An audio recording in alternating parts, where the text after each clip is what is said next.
Salut tout le monde, c'est les fous des pistons. Le fou des pistons. Aujourd'hui je vous emmène 70 ans en arrière et je vais vous parler d'une nouvelle moto de ma collection. Cette fois-ci, on va directement en Autriche.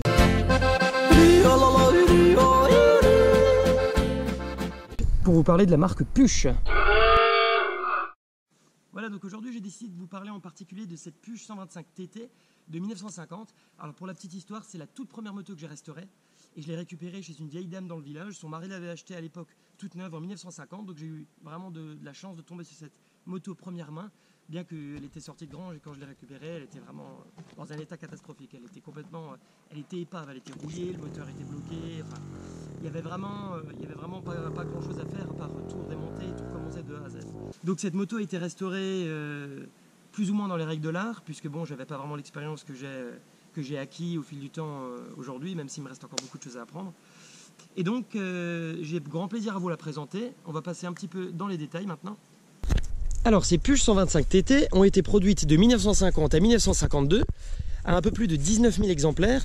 La TT, c'est celle en fait qui succède à la 125 type T, qui est donc 125 type tourisme. Et la TT, c'est tourisme télescopique. Alors pourquoi? Tout simplement grâce à la fourche télescopique à bain d'huile que vous avez devant vous, alors que la 125T, qui est donc sortie un peu plus tôt, elle n'avait qu'une fourche parallélogramme avec un ressort central, avec une molette. On pouvait serrer et desserrer la dureté du ressort. Ce qui était très commun d'ailleurs sur les motos populaires à l'époque. La spécificité des moteurs Puch en général, c'est donc ce fameux moteur à double piston. C'est un bicylindre en fin de compte à culasse commune qui évite en théorie le mélange des gaz frais et des gaz brûlés. L'admission se fait donc ici par l'arrière du cylindre, donc le cylindre arrière, et l'échappement se fait par le cylindre avant. Donc bon, c'est un système très prometteur à l'époque, sauf que bon, c'est un moteur qui a des contraintes thermiques relativement élevées et d'une surface de friction importante. C'est donc une mécanique qui est fiable mais très lourde et très chère à fabriquer. Et forcément, si c'est cher à fabriquer, c'est aussi cher à vendre. Ensuite, d'un point de vue performance, c'est assez modeste. On est à peu près à 5,2 chevaux à 4500 tours minute. Le démarrage se fait par batterie bobine et on consomme à peu près 2,5 litres au 100.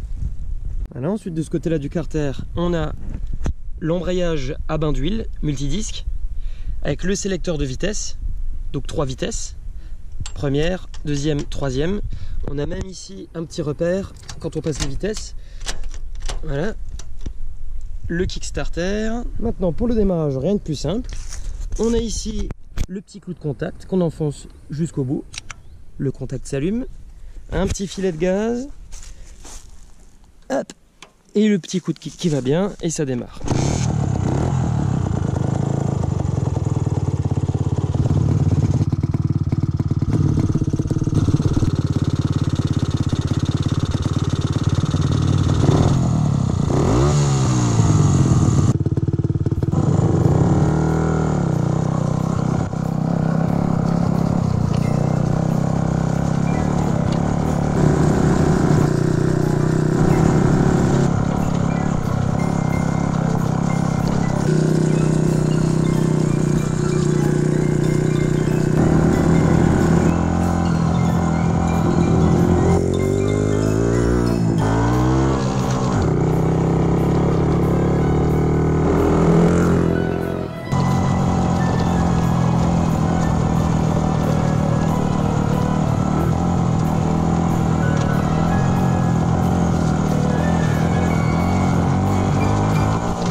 Et voilà, c'est tout pour aujourd'hui, c'est la fin de cette vidéo. Merci à tous d'avoir regardé, vous pouvez mettre un petit like ou un petit commentaire si ça vous a plu. Et n'hésitez surtout pas à vous abonner à la chaîne Les Fous des Pistons pour ne rien louper aux prochaines vidéos. Allez, ciao ciao!